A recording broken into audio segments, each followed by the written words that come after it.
We as a family see ourselves there as to support that role.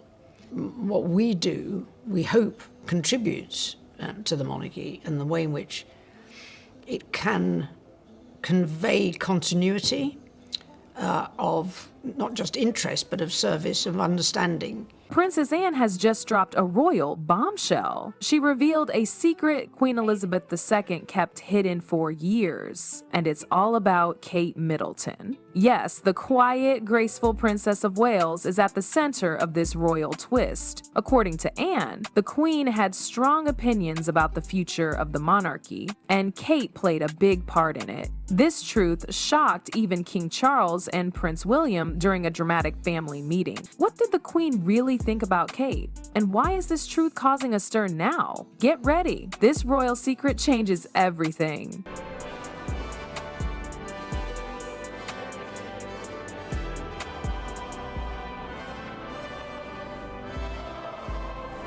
After Queen Elizabeth passed away, the royal family found something they never expected: a private letter. Not just any letter, it was written by the Queen herself and hidden away for years. Inside it was a message so powerful that it shook the royal family to the core. This was not some sweet goodbye note, it was the Queen's final word on the future of the monarch. And guess what? She barely mentioned Charles or William, not even a hint that they were her top choice for leading the crown. Instead, she talked about Kate Middleton. Yes, Kate, the calm one, the one who smiles and waves and keeps her cool no matter what. The Queen called her the key to the royal family's survival and wrote that Kate had everything the people wanted: grace, class, strength, and most of all, trust. According to the Queen, the crown needs more than a title. It needs someone the people can actually believe in. And here's where it gets even more interesting. Princess Anne was the one who brought the letter forward. Of course she was.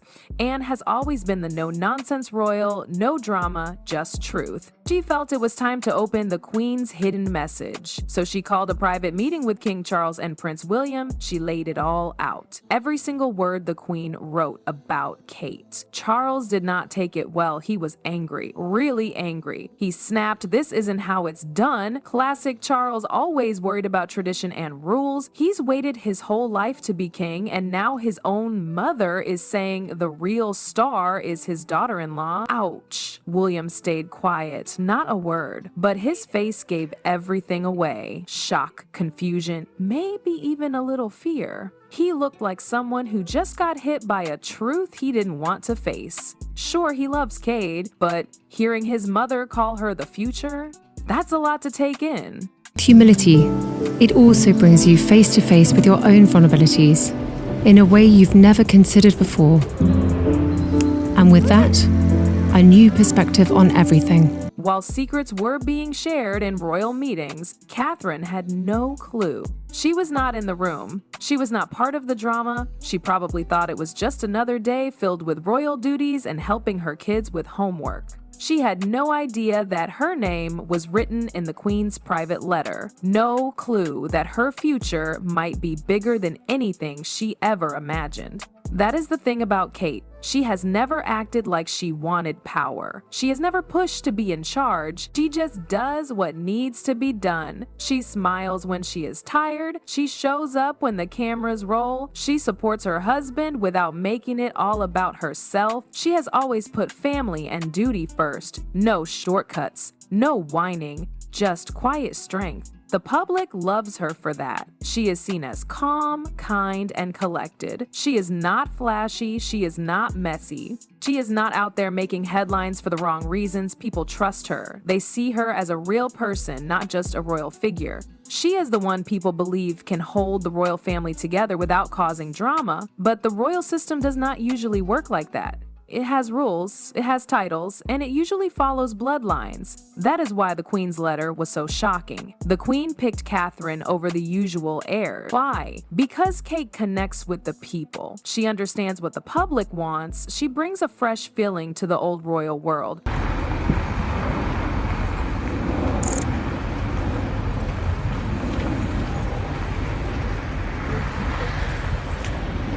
After after Princess Anne revealed the Queen's secret letter, everything inside the palace changed. It was like a quiet storm had hit behind the fancy walls and polished smiles. Secret meetings started right away. Senior royals and top advisors gathered in private rooms. No cameras, no friendly chats. Just serious talks, long hours, whispered arguments. Everyone wanted to know the same thing. What now? The family was divided. On one side, there were the traditionalists. These were the people who lived and breathed royal rules. They believed the crown should always follow bloodlines. First Charles, then William, end of story. They thought the Queen's letter was risky and dangerous. Some even said it was emotional and not meant to be taken seriously. Then there were the reformers. These royals and advisors believed the world had changed. They said the public didn't care about old rules anymore. What people wanted was someone they could trust, someone real. And to them, that someone was Catherine. In the middle of all this was Prince William. He was the one stuck between both sides. One part of him felt hurt. This was his role, his future. And now it looked like even the Queen believed his wife might do it better. That had to sting. But deep down, William knew it was true. He saw what Catherine had done, how she carried herself, how the public looked at her with love, with respect. She had something rare, and he knew it. Meanwhile, outside the palace, things got even louder. Reporters started asking questions. Tabloids went crazy. Stories came out about royal drama. Some even started digging through Catherine's old life. Photos, ex-boyfriends, family history. Nothing was off limits. Catherine did not come from a castle. She came from a cozy house in a hard-working family. Her parents, Carol and Michael, were not royals. They were regular people who believed in strong values. They built a party supply business called Party Pieces. It started small, but they made it grow with hard work and smart choices. Catherine saw that. She saw what it meant to build something from the ground up. She saw how effort, not titles, made a real difference. Her home was full of love and rules, not strict ones, but the kind that shaped character. Say please and thank you, be on time, treat others kindly. These small lessons became big parts of who Catherine is now. She grew up with good manners, a strong heart, and a steady mind. In school, Catherine was not loud. She was not a show-off, but she stood out in quiet ways. She joined sports, she worked in groups, she earned her Duke of Edinburgh Award. That was not easy. It meant long walks, camping trips, and helping people. She also took a gap year before college. She went to Chile and worked on real projects with real people. She did not take the easy path. She took the path that built character.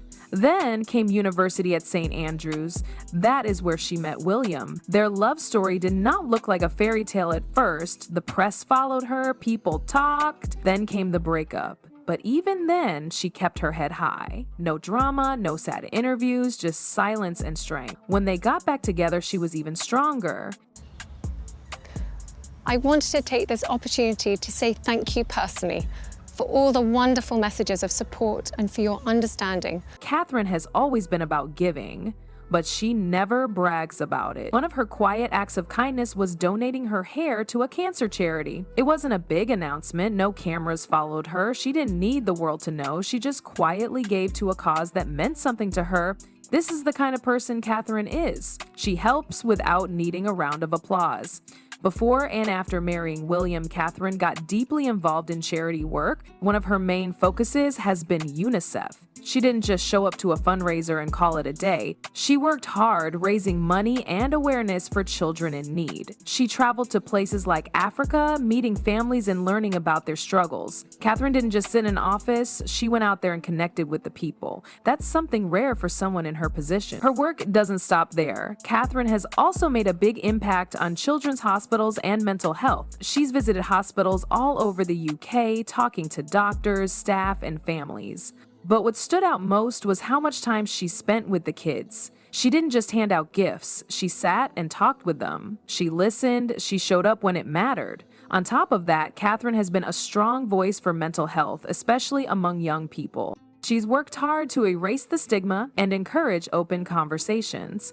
The Princess of Wales is all smiles for her first Commonwealth Day appearance in 2 years. King Charles III's reign hasn't exactly been smooth sailing. Public support has been slipping, especially with younger people. Many are questioning whether the monarchy should even exist in today's world. Calls to abolish the monarchy are growing louder, and Charles is feeling the weight of it all. He's trying to steer the royal ship, but it's clear that the waves of change are stronger than ever. Then there's William. He's in a tough spot. As the heir to the throne, he knows he has big shoes to fill, but he also knows the world is different now. The royal family can't keep doing things the old way. William wants to honor tradition, but he also wants to connect with people in a real way. And that's a huge challenge. He's not just worried about being king, he's worried about what kind of king he should be in a world that is changing fast. Enter Catherine. She has the potential to bring balance to all of this. Catherine isn't stuck in the past, but she also doesn't want to toss tradition out the window.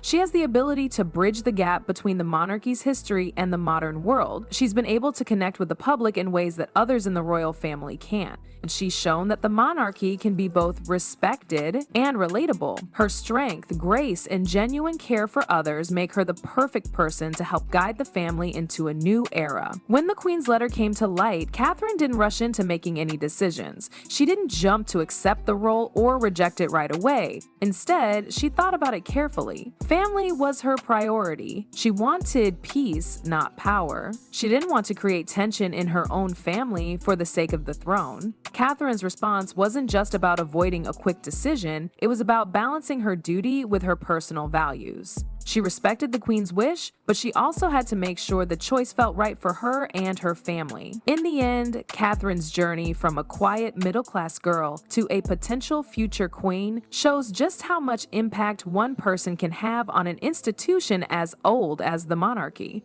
What do you think? Will Catherine be the bridge the monarchy needs? Let us know in the comments.